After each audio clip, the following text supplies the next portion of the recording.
everybody. You are watching a very special episode of Teachy Mama. I haven't even told Elena what we're going to make yet because I already know. You don't know. What are we going to make? Sourdough bagels. That's not true. But we are making bagels. She's still the fun. Okay, we're going to make bagels. We are going to start with our dry ingredients. And that's what makes this so special, because we are not using all-purpose flour. We are using a mix of whole grain flour, sprouted grain flour, and coconut flour. Here's the deal. Not all whole grain flours are created equal. In fact, most of the time when you see, do you want to dump that in for me? Sure. Thank you.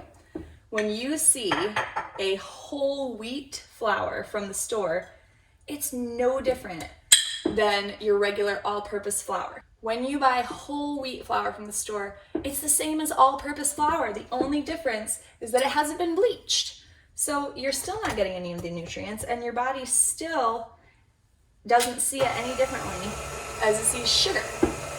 So when you're buying a whole wheat flour, you want to make sure that it says that it still contains the wheat bran, the wheat germ, and the endosperm, because that means that it's truly a whole wheat, whole grain flour. Another thing that is even better is sprouted grain flour. Sprouted grain flour is expensive if you buy it. You can find it at Wegmans, you can find it on Amazon, but it's expensive. So we do it ourselves. We get bulk grains, raw, unprocessed grains online.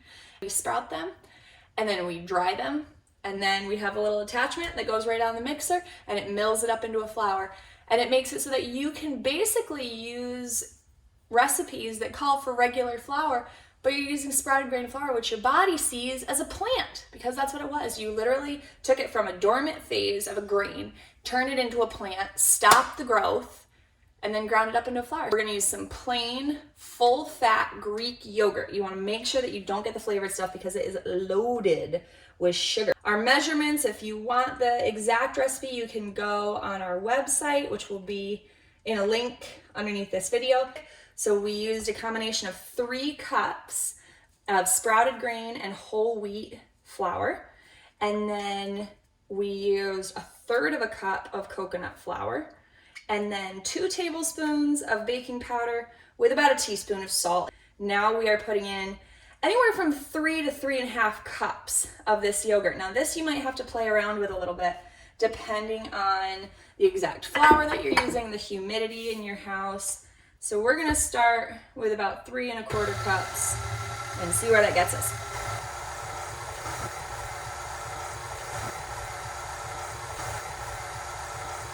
So we're gonna let this go ahead and knead for a while. It's gonna be a good 5 minutes or so until the dough looks smooth. That doesn't mean that has to come together in a perfect ball, but we're at least gonna knead it until it doesn't look so shaggy and clumpy anymore.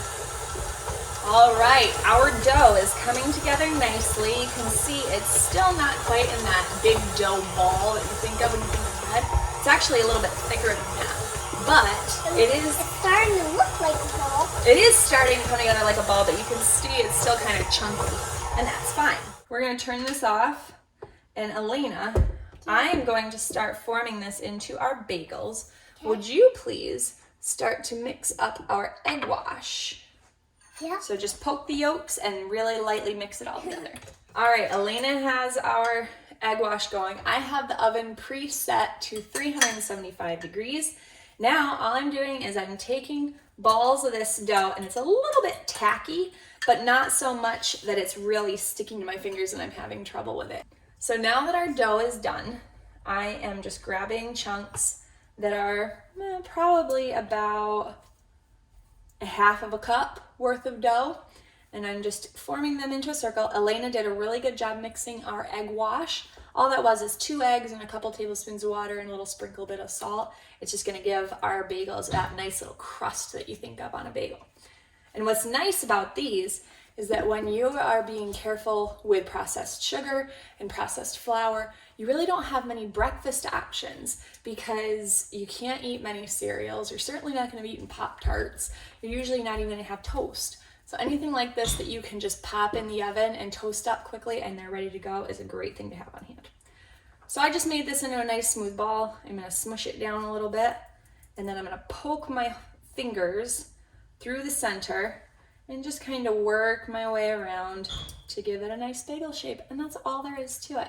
My oven is set to 375, so I'm gonna finish out these bagels, and then we're gonna show you how to finish out a delicious, healthy breakfast. All right, we have our bagels made. All I did was spray this cookie sheet, and you should get somewhere around 8 to 10 bagels depending on the size. So now we just leave, walk away. No. Now we wash them. We put on the egg wash. Ellie mixed up 2 eggs with a couple tablespoons of water and a little bit of salt. And all you do is paint this on just to give them that nice little yummy crust. All this is an everything bagel seasoning. It's got sesame seeds, poppy seeds, garlic, onion, maybe a little bit of salt. And we're gonna sprinkle some of this on each bagel. Okay, go ahead, girl. All right, now, how do we finish up? Because it's all of our hands, right? Put our hands up here and we go. Ta-da! Everything bagels! Okay. Our oven's all set at 375. We're gonna put these in on the center rack, let them go for about 11 minutes, and then spin the tray 180 degrees just to make sure, and then let them go another 11 minutes, and then we'll see you right back here for the final result. Okay, bagels are out of the oven. Ellie, what do you think? How'd they turn out? They smell amazing. So, 100%. 100% amazing. So if you wanted them a little bit more brown on the outside, you could just turn your oven up to about 450 and pop these back in for 3 minutes or so, and they'd get a really nice crust. So this is a fantastic way to start any day, and they freeze really well too, so you can make a double batch, pop them in your freezer, and then you can have extras anytime. We are going to enjoy these with our dinner tonight. Thank you so much for watching our video. If you liked this video, please be sure to like it, comment underneath it. And if you're interested in the way that we're cooking and why we do it this way, go ahead and visit our website, which is in the link underneath this video. Thanks so much again, guys, and make sure that everything you eat is on purpose. Thank you. Thank you for watching. Bye.